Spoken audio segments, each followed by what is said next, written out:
do you dine in? Drink. But I think they used to call me Jenny. To be loved is an important thing, and that it's unconditional. Feels like 1936. Like a shadow. You don't deserve her. They took me from the house, put me in this room, give me stuff to take. Like I was holding something, but there are planes overhead. When you're at a party or an event and you've got all of the swirly colours going in front of your eyes. How do you feel about your life? It just came out of nowhere, really.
My name is Nigel Wood and I'm the producer of this series. When I was in my 20s, then I took a book out of the library about hypnotic past life regression. And in the book, they took about 30 subjects and they regressed them back to their life and then 5 minutes before their death. And I find the subject absolutely fascinating. To my intense irritation, I can't now find that book because it was really, really good, and it must have been written in about the 70s or the 80s. During the day, I do my film and television accounting work, and in the evenings, I spend a lot of time reading about reincarnation, hypnotic past life regression, near-death experiences, and consciousness. They're all subjects that absolutely fascinate me.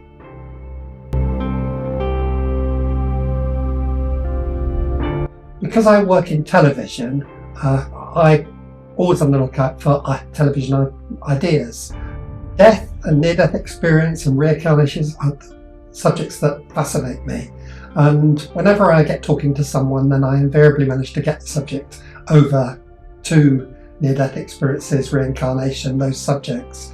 And what I find is that the general public is absolutely fascinated with the subject. And probably about 1 in 10 people that I speak to have got a story of someone having a near-death experience or somebody who's got a young child that remembers a previous parent. So sometimes very young children will say, oh, I remember when I had another mummy. And I find about 1 in 10 people have got a story to tell, and they're absolutely fascinated by the subject. And it seemed to me, therefore, that we should try to make a TV programme where we hypnotise people. And the programme had to be 100% truthful. There could be no fakery in it. There could be no people making up memories. And where facts came out of the hypnosis that were incorrect, then it would be important to tell people that was incorrect rather than editing them out. I wanted it to be totally truthful.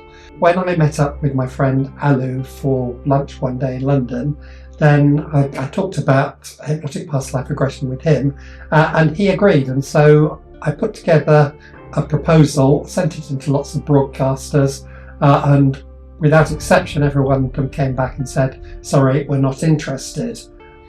The problem is with the subject is that it's death related, and the moment that you have any subject that's connected with death, the commissioning editors run a mile. Although the TV companies wouldn't commission me to make these programs for television, then I thought it was very important that the programs were made, and my daughter agreed with me, and she had actually told me that if I couldn't get it commissioned for television, that we'd make it for YouTube.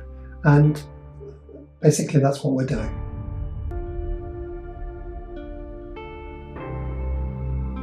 Having discussed this programme idea with Alu, then between us we decided that we should do a pilot. And so Alu managed to obtain a studio in London that we could use for free over a weekend. And we recorded over a day. I think we recorded 5 different subjects because we wanted to make the pilot.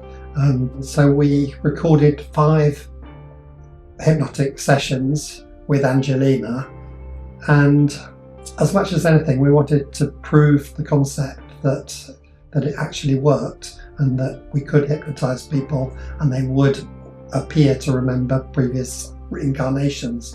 And we proved the concept, and at the end of the day we realised that we were onto something and that it did actually work and that it would make good television.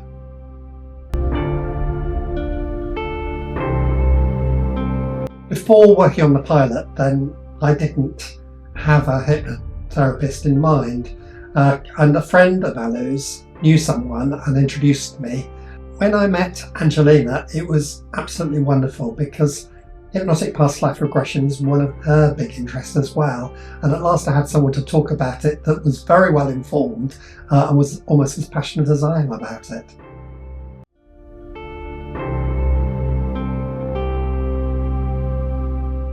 We have a mutual friend called David Heath, and I met David in an unusual way.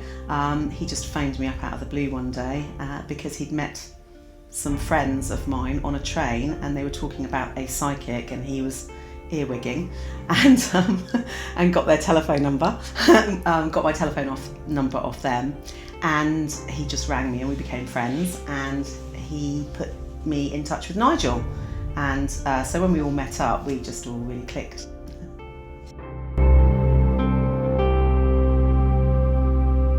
I have always been interested in this. I think I just woke up being interested in all this sort of stuff. I am psychic. I've been psychic my whole life, even from a small child. What is psychic? It's being aware of things, feeling things, seeing things, sort of knowing things, and feeling that I was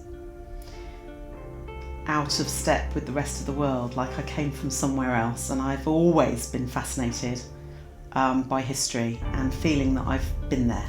When I was really young, my grandmother always said to me, you wanted to be Robin Hood or you wanted to be in ancient Egypt. That's all you'd ever talk about. So I've always been fascinated by certain eras, and so I kind of got into the interest of past lives. And then one day I had a past life regression and it blew my mind, and I think that just is what set me on this path. I went for my very first regression when I was 24, and I can't remember quite why I wanted it. It wasn't just interest. I think there was something medical that I wanted to look into. But I was regressed and I went straight back to the late 13th century, early 14th century, which is the period that I particularly like anyway. And it was like virtual reality. I was there, I could smell it, I could see it, I could taste it, I could hear it. And I'm going goosebumpy now.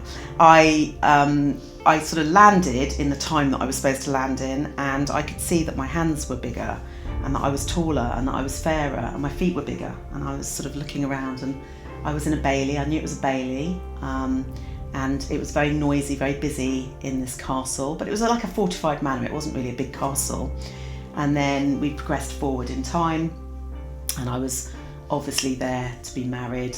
And anyway, I lived in this castle, and then we went to the last part of my life, and it was the last 5 minutes of my life, and I was asked, what are your thoughts?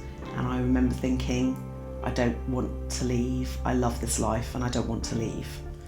And so when I was taken out of regression, he sort of said, how do you feel? And I went, well, there's a surprise. If I could go back to any period, it would be the medieval period, and I would, I wouldn't be a peasant. I'd be, have a castle, and yeah, surprise, surprise. Did I make all that up? And he said that there was very specific details, and the way that I went under was very deep.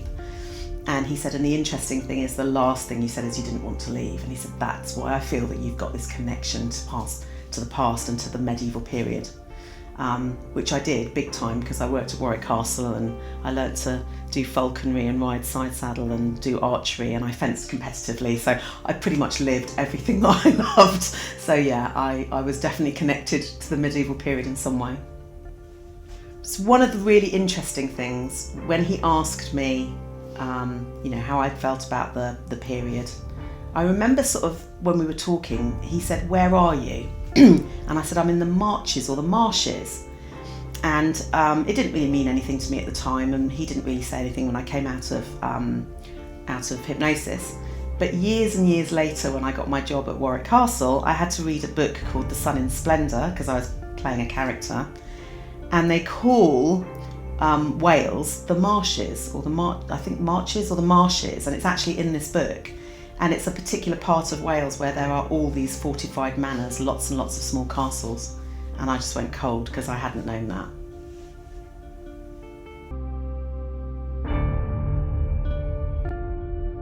There are some shows on television where they take people out of the audience and get them to do weird and wonderful things. Bark like a dog, run around like a chicken, eat an apple, but it's actually an onion. And it's very entertaining, but that to me is hypnosis, that's stage hypnosis. And it's interesting in its own way, and hypnosis is hypnosis, but I believe that, yes, it's entertaining, but for me, I've got to be honest, I don't particularly like it. I think it gives hypnotherapy a bad name, because hypnotherapy can do real good stuff, and people, when they come to me and they sit in front of me, at least once every 6 months someone will say, "You won't make me bark like a dog, will you?" And I think that's such a shame, because we can do so much good, and it puts a barrier up.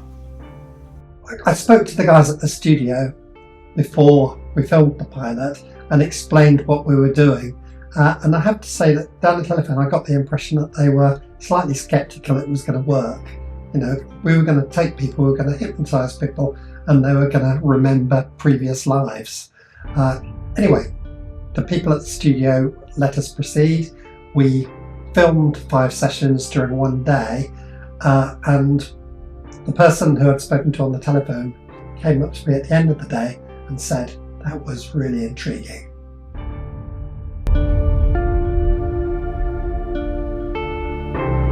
I know lots of people have questions about it. Is it just memories? Is it that you've seen something on TV? I know I'm very interested in history and costumes. I studied fashion and costume design, so yes, you could say I could relate to that, but I do truly believe that I've lived before.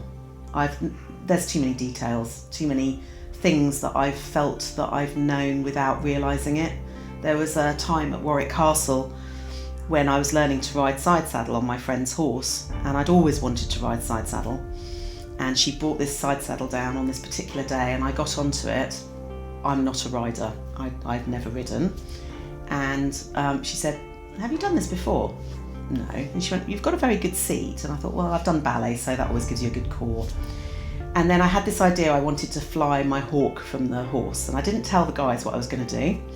And I said, can you just do what I'm asking you to do? And then we'll talk about it afterwards. So I sat side saddle, and all I wanted to do was release the hawk diagonally over the ears of the horse to the falconer who was standing over there, sort of diagonally. So I kind of asked him to call the hawk, and we did all this.